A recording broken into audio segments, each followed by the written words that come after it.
Hi, everybody. I'm Todd. I said hello to a bunch of you on the way in. How cool is it to be back at NDC? Like, I was here, 3 years ago, and then I did it once online. This is so good to be back. I'm sure you've heard like every speaker today say that, but I think it's awesome. This afternoon, we're going to talk about modern web applications and how to make them more observable. Now, I don't mean the term in like JavaScript, nerdy dev sense of like observables. I mean in the terms of like making software that we understand how it works, understand how it fails, understand how the users interact with it, and how do we make it better. But the term observability is really buzzwordy these days. Just about every vendor in the monitoring and DevOps space uses it to mean something. How many of you have heard the word? How many of you are 100% confident that you know exactly what it means? Yeah, I'm not 100% confident that I know exactly what it means either. But here is the definition that I'm going with for the purpose of this. The observability is a trait of software, and it's how well we can know the state, performance, and behavior of a system without having to stop it from running. So this isn't debugging or testing. We're not like stopping the system and putting our debuggers on it and running it to figure out how the crap did this ever happen. It's how do we know what happened while it was happening? How do we know how fast our web page is right now? How do we know how many times our checkout page fails? That sort of thing. In many ways, this is what I personally have always considered monitoring to be, but I might have had a different definition of monitoring than a lot of people. And in general, I think this seems like a really great thing. The systems that I have personally worked with that had a high level of observability were always way better than the ones that we were guessing at. The ones that, we'd get a bug and we'd be like, oh, I have no idea where to even start with this. But often when people are talking about observability, they're talking about their .NET application, their Python application, their services, their backend. How do we take this concept and bring it into the web, bring it into this crazy world of web browsers and JavaScript and things not running like we expect them to? And so the analogy for this talk and the analogy for web applications that I'm going to use are that web apps are a lot like icebergs. Some icebergs and some web applications are small. This is one of my favorite small web applications. It's at party. And if you haven't been there, it was made by a good friend of mine named Lemon. It's a super simple application. It's got this big button that when you click on it, it says party. And the more times you click on it, the more it fills up the party meter, and it yells party at you. Now don't do it here because it makes a lot of noise and it goes into full-on party mode, but you're bored between sessions, have a look at party.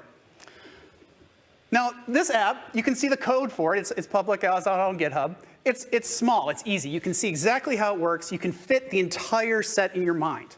And so it's not hard to reason about. But other applications, like other icebergs, are huge. So big that one developer could not possibly ever understand how it all works together. So one example is Target.com, which is a big retailer in the area that I'm from. And it does so much. It does coupons. It remembers whether or not you have ordered diapers recently and will give you coupons for them. It plans what does it think it's going to buy. It's got all kinds of semi-creepy things that it might know about you and what you plan to buy, because they're scarily good at it.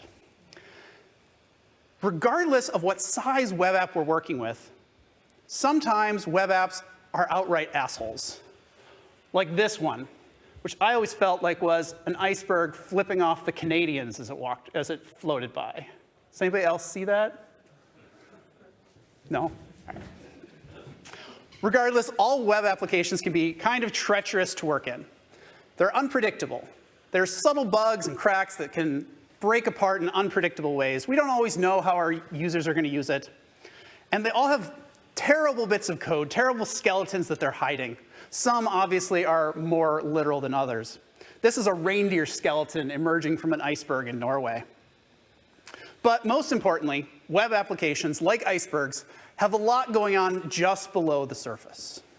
Only 1/8 of an iceberg is visible above the water. And while the ratio of front-end code to back-end code for our apps will vary quite a bit, we all know there's tons of complexity happening and behind our APIs. But when companies have talked about observability in their DevOps or operations teams or whatever, they've always focused below the waterline, understanding the myriad of services that make up a system. Their platforms, the performance, the activity, the capacity, and all the interconnections between them. And this is all super important for highly efficient operations. But ultimately, the user, as cool as our services might be, the user doesn't give a crap about any of that. The user is interacting with the website. They want to see what is going on. When they hit the search button, they want to see the search button work. They don't care that the inventory service is offline or that it has slowed down. The search button throws an error, not your service is offline. Because of this, because the users interact with the website, not your services, the client side is often where issues are first triaged. We see this in a lot of support teams, like tickets will come in and get assigned to the web team because that's where the issue manifests itself, even though it's really the database team or the service team or whatever. And because users perceive our system here, they perceive it from the front end, observability on the web gives us insight into the real user experience, how things are really running, not how we think they're running from our back-end perspective. Most DevOps people view their system from below, which is some super interesting shots. But we get to see the shape of our systems and how they move from underneath, but we're often too deep.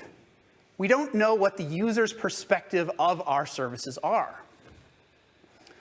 Observing our systems from the web, from the client side, on the other hand, we get to see how they are actually running, how they really matter.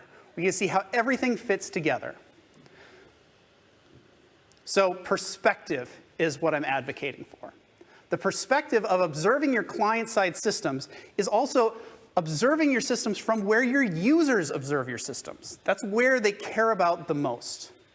Let me tell you a real story about a system I built not that long ago. I was building this data reporting system. And we had a bunch of back-end services on Azure and a web client that talked to them. And it was all pretty great. We were doing a big platform as a service thing, using a bunch of native functionality for it. And I wanted to have like a status agent, something that would interrogate our services and tell me whether they were online, was all the different pieces and parts, all the different third parties I needed, was everything running correctly. So I built one in Azure. We were bought in on the platform. We built something, it monitored our services, everything looked great. The agent would tell us everything is okay. But often, because the agent was sitting in that same warm, sheltered network as our services, the actual users could not access our system. To our end users, it looked down, even though all of our service reporting or our status pages were all showing green. How infuriating is that when you know the cloud is down? You are positive it is down, but you go to their status page and they show all green. That's what this is. That's why this happens, is they build monitoring agents inside their own clouds. So that obviously it was garbage, and we didn't want to do any of that. So we tried something else. We took our agents and we moved them out into other regions in the cloud. We put them in other places to monitor, thinking, now if it goes down, we'll know. But a lot of those different regions still rely on the same geographical networks, or the same global networks. And so, global round robin, or global, what's the term? Global DNS, if the issue is at global DNS level, all of your agents internally could still be working, but the clients themselves fail. How we ended up doing this at the end, the only way to get a real solid perspective on whether or not things were working was to move the agent directly into the client side. So the clients themselves were reporting on whether or not the backend services were online. And they were taking that data, and if the backend services were offline, they would store it offline and forward it later. And we built a dedicated API on a server running in somebody's basement that got this stuff, which was totally discrete from where the actual service was running. There was no two things that could go down other than the internet as a whole, where both the server in Eric's basement and Microsoft Azure would both be offline at the same time.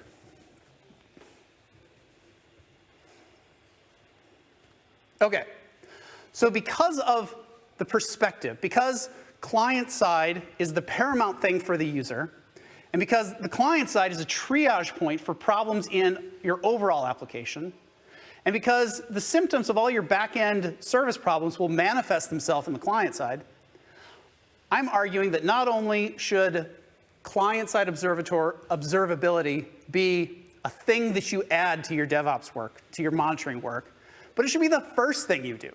It's the most important thing to monitor. It's the thing that the user actually cares about the most. But it's not always the easiest thing to do. So that's what we're going to talk about today. So today, we're going to talk a bit about, first, the general architecture of a client-side application, just so we have some common context on how to plug in different observability tools into it. Then we're going to look at error and exception tracking and how we can use that, performance monitoring, and usage analytics, which are three categories of tools that are widely available today, and they tackle different parts of things. Finally, we're going to look at some limitations on what we can do, what we can and cannot do on the client side, and how to move past them. Sound okay? I know that was a long preamble, but that's where we got here. Okay, who am I? If you don't know who I am, my name is Todd Gardner.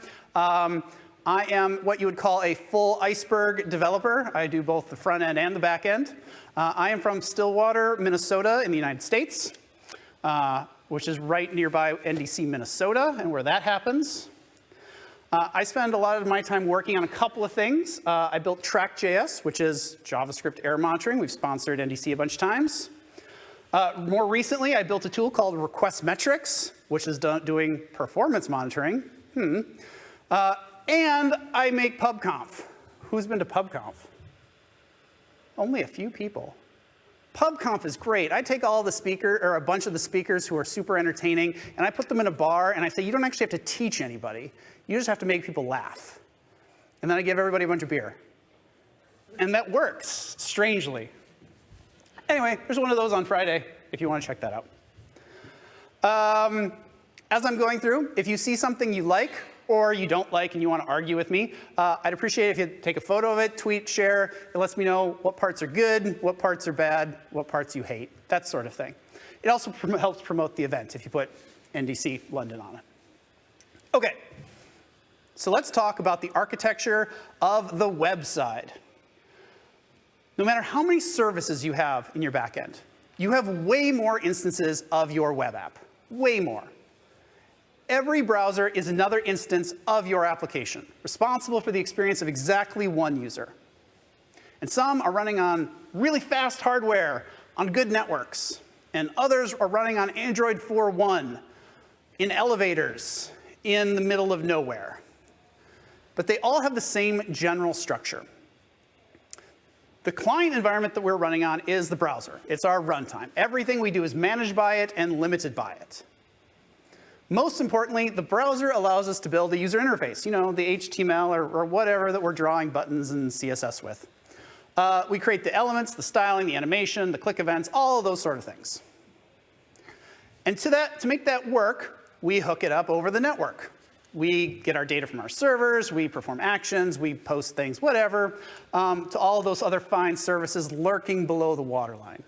These are things like fetch, XHR, JSONP, WebSockets, HTTP requests, all that sort of stuff. And how we do this is by gluing the user interface to the network interactions with our application code, which is fundamentally all that most web apps are, is a bunch of glue between UI and network transactions with fancy stuff in between. And sometimes we can even reach out to other client-side applications, embedding third parties in our code, or iframes, or sometimes even like socket connections directly if you want to do something really unique and cool.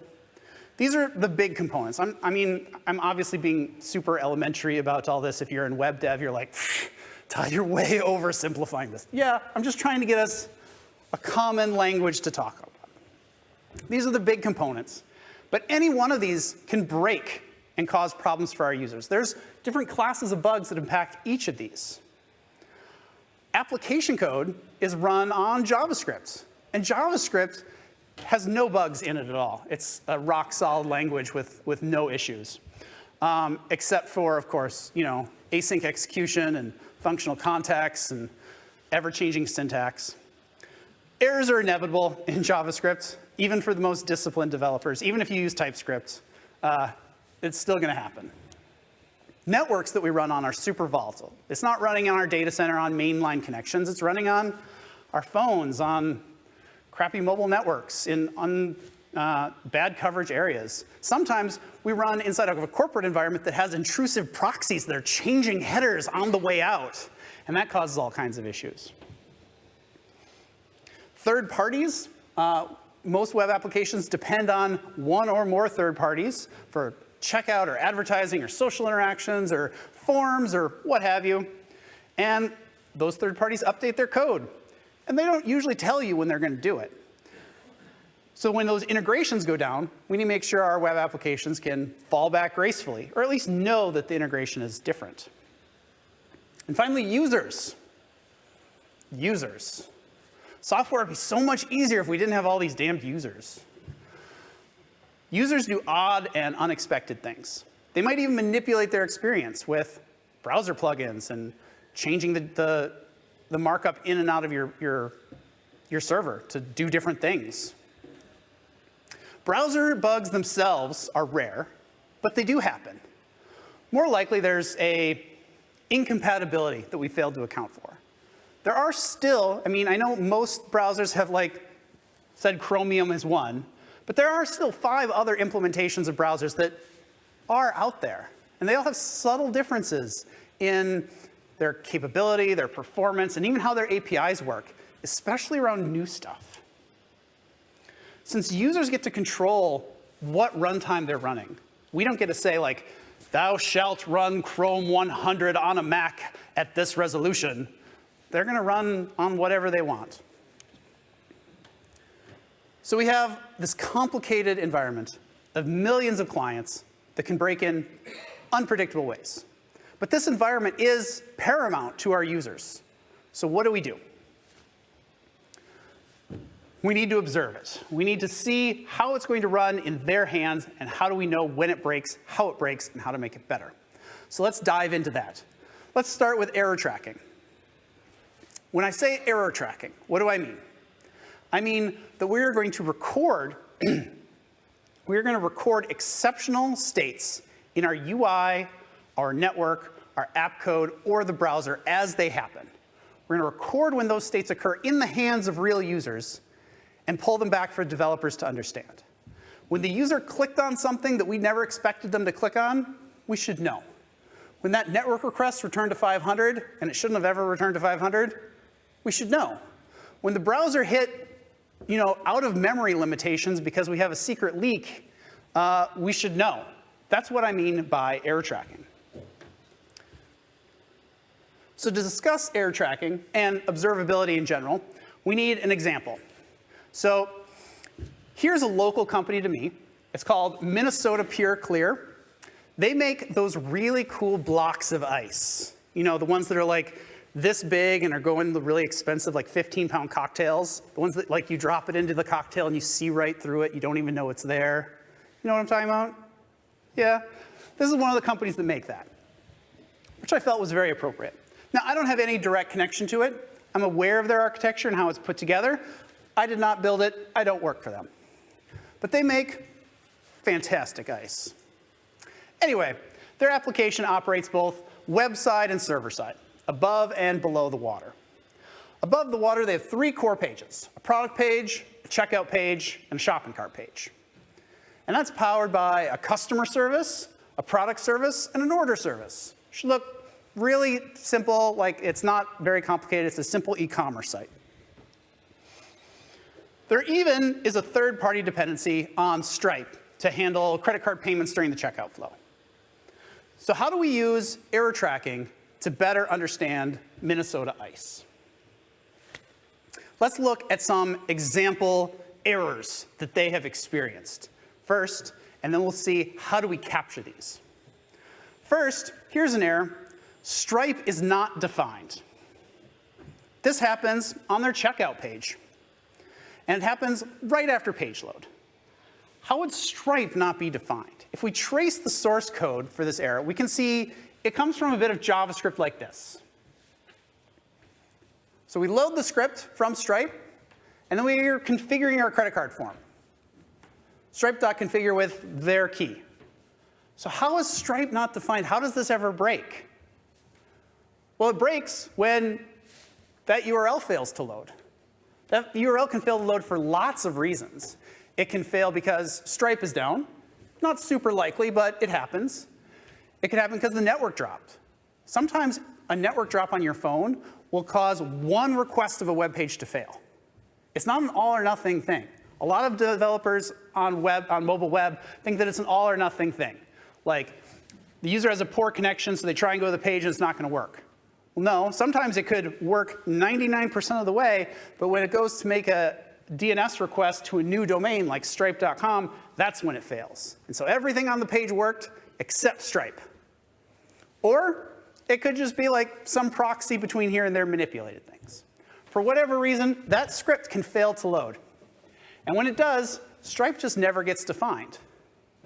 Your credit card application, does it know how to handle it? Or does it just take a bunch of credit card numbers and post them nowhere when Stripe does not get defined? Have we ever even tested it? So JavaScript is blowing up because Stripe did not get defined. This error impacted the checkout page and prevented some users from giving them money, which is, the whole point. Services, especially third-party services, are never 100% reliable. And there was a bug here where they did not have a graceful fallback for when Stripe was offline. Let's look at another example. Here's a really common runtime error that a lot of sites have. Unexpected token angle bracket. And Minnesota Ice would have this error as well on their shopping cart page. And it looks like that this error often happens right after an AJAX request to /customers. If we trace this error, we would see some code like this.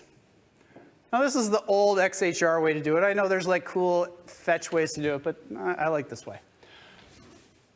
So we're creating a new XML HP request. We're saying, hey, when this is done, I want you to parse the response and go.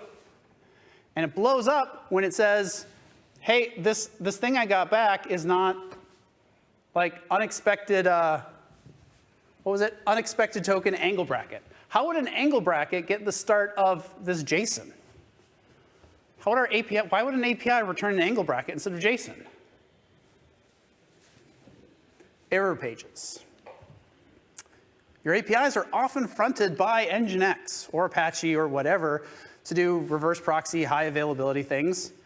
And when they are not configured correctly, or when their service is down, they'll return something like this. And if we return something like this and try and pass it into a JSON formatter, that's what it starts with. And so we're trying to parse HTML. An error like this impacted an important bit of UI. And it showed us a bug that we needed to handle API errors more gracefully. But it also showed us a failure condition in our customer service that we might have not known. That when the service as a whole is down, it's not that we're not returning, it's that we're returning malformed data. Error tracking gives us a better perspective into the completeness of our client-side application for our customers. It shows us, browser incompatibilities, logical errors, third-party service failures, API availability. It can even show you how many users are impacted by a bug. And it gives you real-time and historical views of what's offline and broken. And so how do we do this? What do we do to get this? We need to understand how error tracking would plug into the web. How do we get this information out of our applications? Fortunately, there isn't a unified way to get errors from a website. There's not one ultimate event handler that tells you about every single way an application can break. No one could have imagined that a language designed in 10 days could ever break. So error handling was not part of the original spec. But there could be lots of ways an app breaks. It could be a globally unhandled exception, which is what most people would think of, but it could also be a rejected promise, or a network request that failed, or somebody wrote something directly to console.error and thought, hey, that's good enough. But each of these failure conditions reveals themselves in different ways. And so because error tracking doesn't really plug in super easily, an agent would have to do some interesting things to capture all the different kinds of errors. Like this. Like this. Here's how we would capture errors written to console. So a lot of libraries will just say, hey, when something blows up, I'm going to say console.error with some message. But how do we listen to that? The only real way to listen to it is to intercept console.error. And we can do that dangerously easy in JavaScript. We grab a reference to the original function. So original error is window.console.error. And then we just smash right on top of it, even though it's a native function. We just redefine it to be our own thing. And say, all right, whatever you pass in there, now I'm going to make an error off of it and send it off to my service. And then I'll go ahead and let it print to the console. And you can see wrapping this, wrapping XHR, wrapping promise, wrapping a whole bunch of other things in order to capture all the different places that JavaScript can blow up. But even once you have that error, they're not always the easiest to understand. Browser errors are kind of weird, especially once you've minified your code and it's asynchronously running. So here'd be like a stack trace of an error that you'd see. And I don't know how to read that. I don't know what that means. I don't really want to figure out what's at column 5,838,563. That's terrible. So when you build an error tracking agent of some kind, once you've wrapped things, you should probably have a way to add some additional context so that you don't depend on that stack trace. So that send error function could do some other things, like adding metadata. So when an error happens, when something exceptional happens, you're not just sending a cryptic error message. You're sending, what's the current state from React? What's the current session information? What's the current form state? What's the current user? Tell me any sort of global state information you have and include it with the error so that the developers, when they see this, can reason about what the heck is going on that led to this situation. So once you have an agent that does some things, you can gather up all of these errors from your app. You need to send them somewhere. Well, one great way to do that is by sending them to a logging and metrics API. I do this in a lot of applications that I build. There's just an API that can take a handful of strings or a string and a number or something like that. And it's for recording metrics from elsewhere in the app that I think are interesting. So you might record a log message, or you might record that check-in took 538 milliseconds, or whatever. And you can store these in a database table or Elasticsearch or whatever, and keep them for your own reporting purposes. Something like Elastic Kibana is actually really, really great for this, and I've used that a bunch. Here's actually a Kibana dashboard I have for an application that I do this with. But the downside of this is Kibana is kind of intimidating when you first get started, especially to get the queries that you need going. And it doesn't have all the things you need, like the data structure and the dashboards and the alerts when something terrible is happening that you need to respond to. So there's lots of other tools available in this space. Obviously, I build one. I think it's cool. But yeah. Moving on, performance monitoring. Error tracking tells us when our applications and APIs fail. But maybe they're all working, but they're just kind of slow. How do we know? How do we respond to that? An error wouldn't necessarily be thrown just because something took too long. So let's turn to performance monitoring to answer that question. What do I mean when I say performance? Performance is measuring the user perceived timings, not necessarily their actual timings, but what was the user's perception of timings to the experience that they're to network transactions, user flows, and functions. Oftentimes, an application can perform quite poorly, but we can trick them into thinking it's faster with interesting animations and loading messages. And when you're first launching a Roku, how many people have a Roku? When you first install a Roku and you hit the button to say, okay, I'm signed in, I'm all done, it shows you this little loading message with all kinds of really nerdy phrases about reticulating splines, aligning flux capacitors, all the things that it's not really doing, but it's entertaining to watch. Well, it takes 40 seconds to do whatever it is it's doing. And so the perception is that it's not quite as slow as it is. The most important metric that most people care about in web performance is page load. It's the oldest one. And page load is just how long does it take between the start of a page navigation till when the page load event is fired, till when it thinks all of the things that it needed to load are done. And it's still super important, but there were lots of ways to game page load, to screw around with it. If you were lazy loading a bunch of stuff, often if you were building a single page application, like an Angular or React application, your page load event could be super fast because your page load was when here's the plain HTML page came down. Page load, done. And then all of the stuff got drawn and 1,000 little boxes opened with spinners in each one, and it was painfully slow.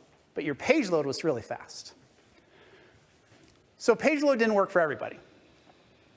More recently, Google has introduced a new set of performance metrics called the Core Web Vitals. How many of you have heard or worked with the Core Web Vitals? A couple of people, good. So the Core Web Vitals are 4 new metrics meant to measure the different ways that a web page can be slow.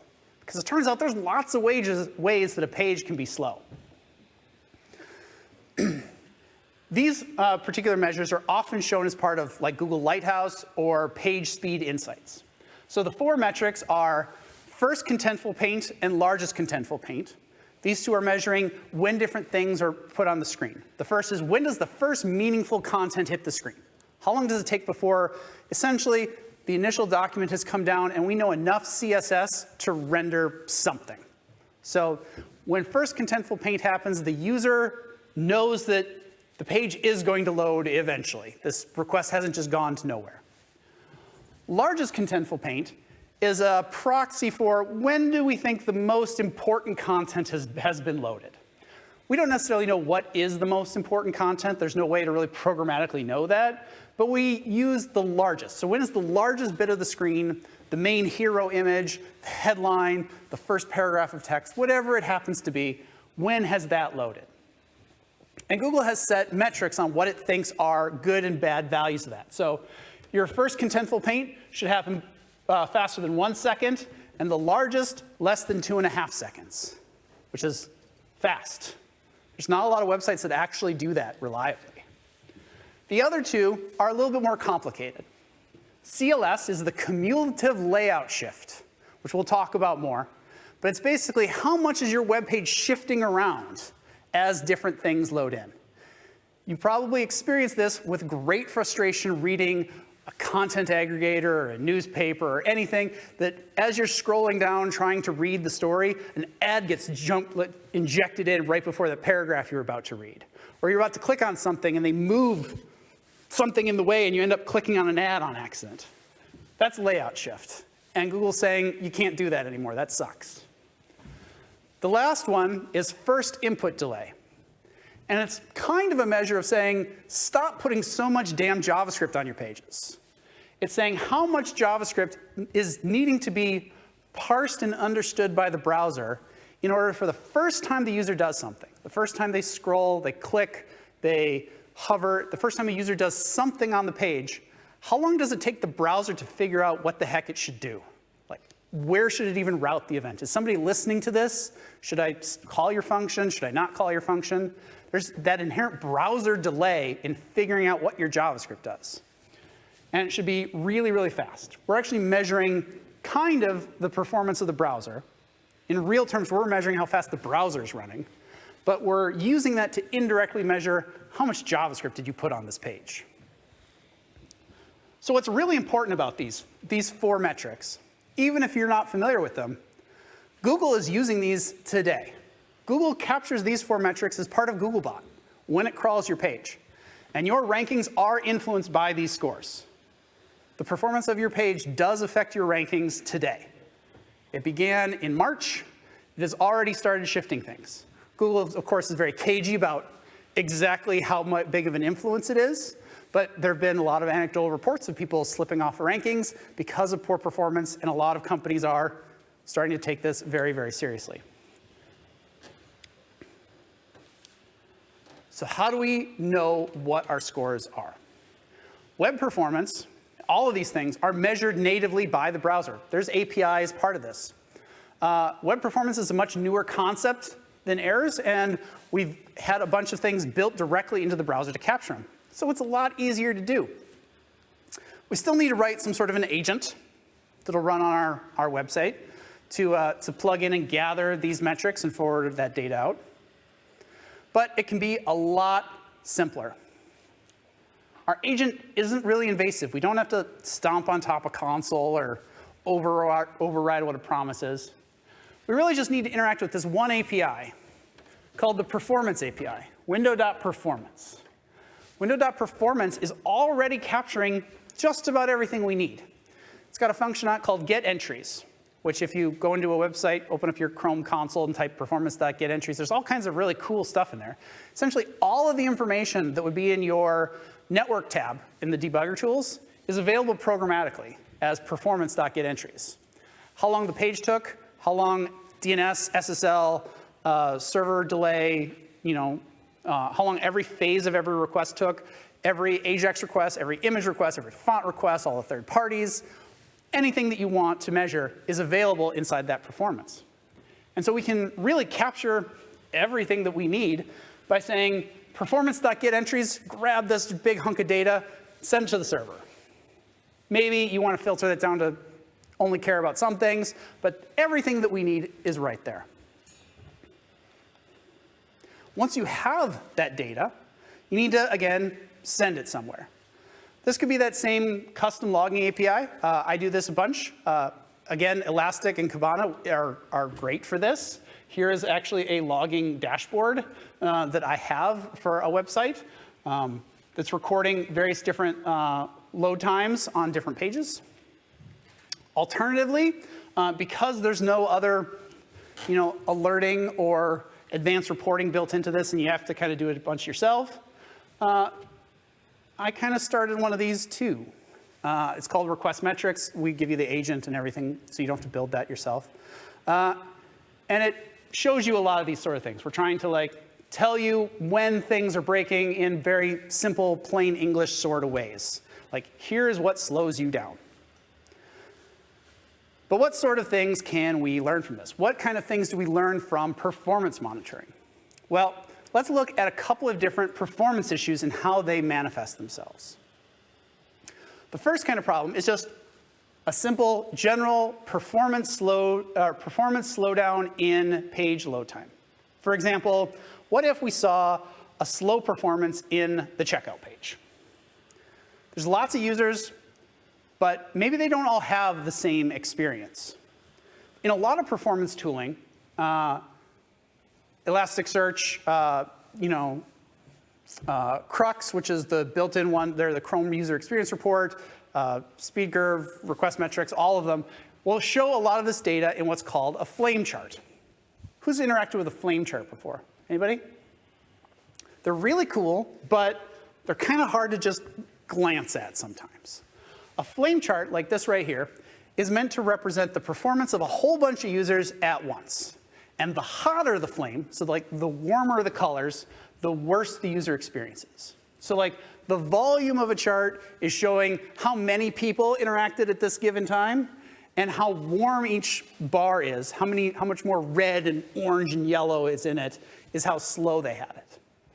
And this chart is actually showing a significant slowdown, but it's kind of hard to see it. It's not quite there's just almost too much information in a flame chart. And so for that reason, I don't really like them. I think they're more cool than useful. So instead, I like to look at some things in terms of like median and 75th percentile and 95th percentile. I know you weren't expecting math. Percentiles are like super important when you talk about performance. If you do averages, which is, you're naively getting into something and you're like, oh, I need to boil all these numbers down, I'm just going to take the average. The average hides a lot of really good data. The average takes like a handful of people are having like an awesome time, and most people have like a really crappy time. The average is like, you're fine. And that's not at all true. That's not at all what you wanted to know. It's hiding real data. Instead, the median, or if you were to take every bit of data and order it, and then once you've gotten halfway through your data, that's the median. So your normal user, half of your users had this experience or better. That's what the median is saying. The median number is half of your users are having this experience or even faster. The 75th percentile, or P75, this is what Google uses for just about everything. When Google's trying to boil you down to a number, they're saying they're using the P75. And so it's 75% of your users. Again, you've taken all of your data and lined it up. And once you're 75% of the way in, that's the number. So 75% of your users, or most of your users, had this experience or better. And 95 is really about saying what your worst experience is. It's not really your worst, because you would just take the last thing off the list. But the last thing off the list is usually like ridiculous and noisy. And it's like, this user took 2 years to load your page. Like, no, they didn't. Somebody's like messing with something. So 95th is what we usually use to talk about, this is the worst experience that people have had. And so what we're seeing here from this report on the checkout page is that the median, or normal user, slowed from what used to be about 2 seconds to load the page to about 5 seconds. The 75th percentile, which is what I think is the most important, is 75% of your users experience that or better, slowed from 5 to 10 seconds. And the worst users, the 95th, slowed from 10 to over 20 seconds to load a page. Who would wait 20 seconds to check out some fancy ice?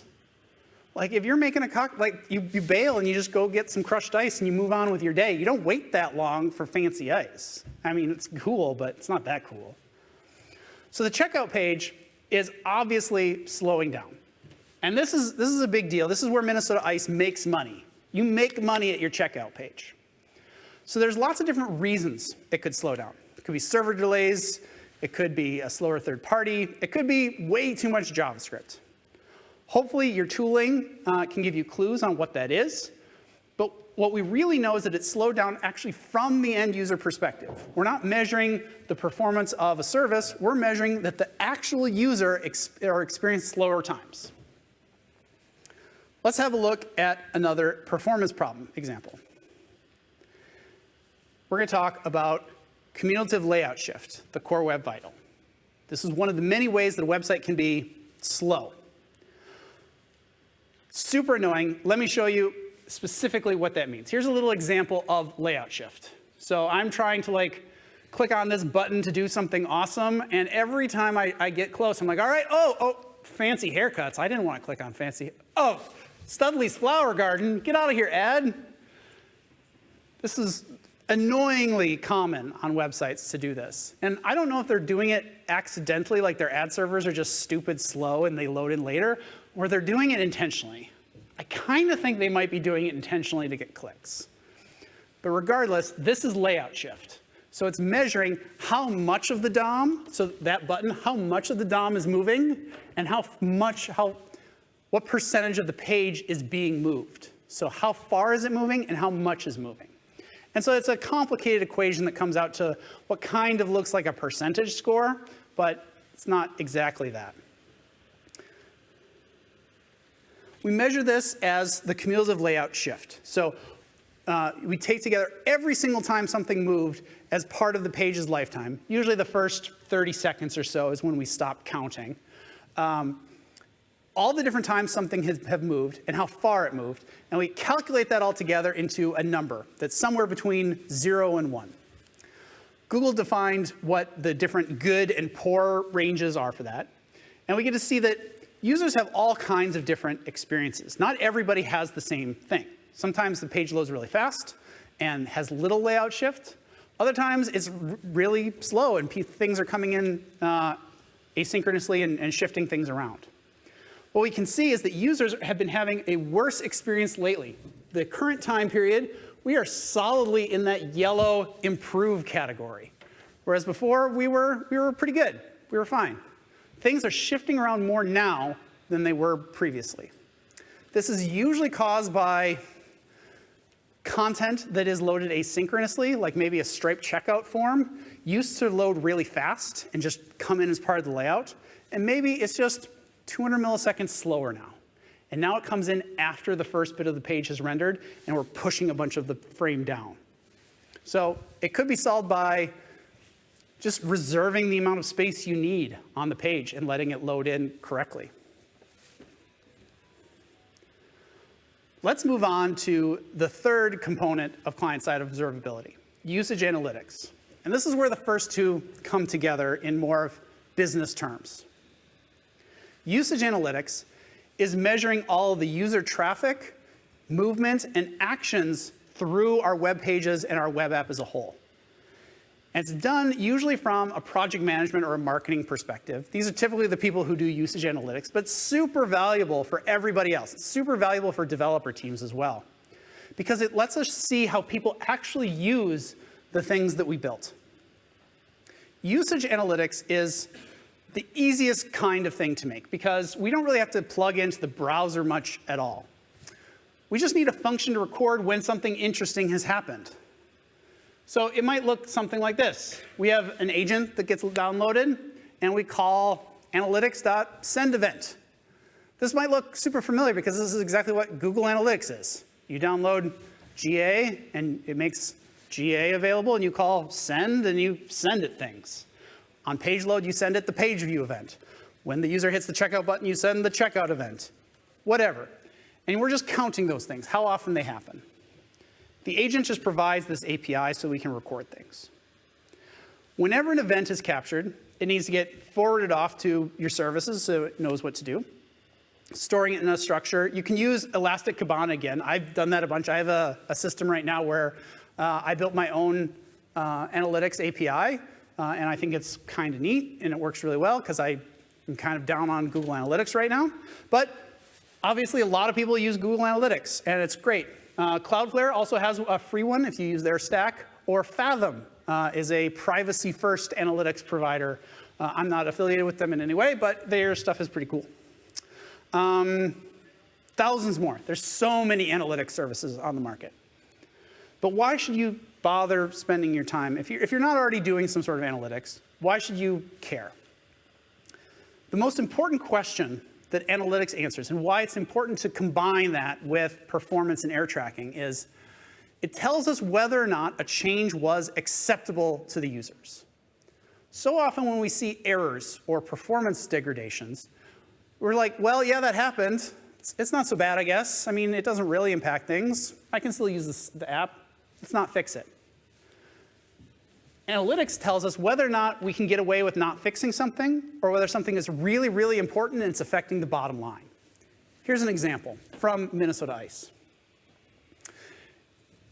Analytics uses a concept called the funnel to tell us this. And I know this is a scary marketing term for some of us, but it's really not that hard.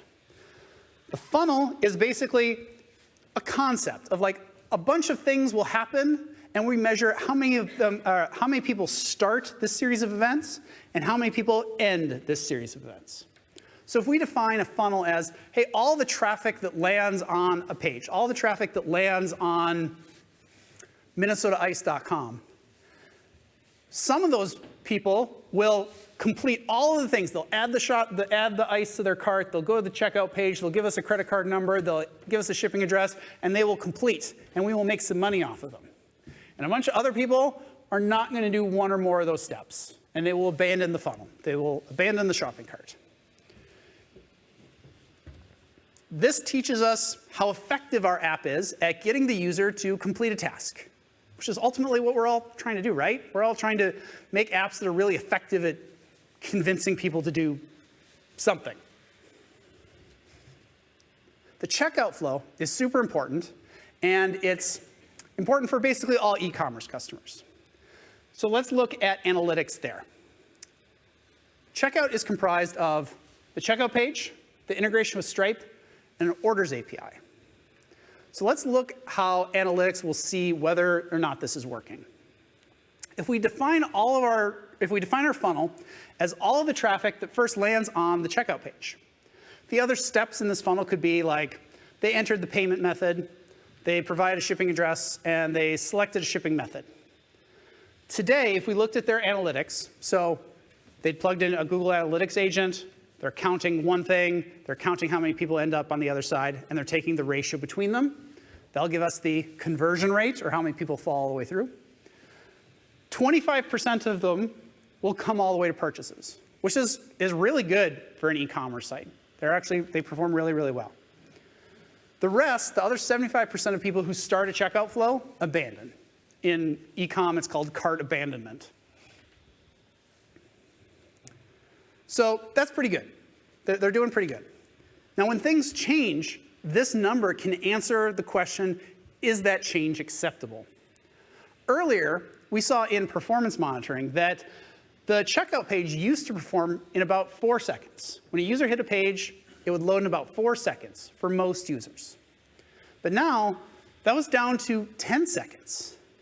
Now, 10 seconds, I mean, it's not the worst, but it's not good. It's going to feel kind of slow, kind of crappy. Maybe ice buyers are going to be OK with that. Is that acceptable? Analytics will answer that for us, because we can look and say, OK, when it was loading at 4 seconds, that's when we had a 25% conversion rate. That was good. We liked that.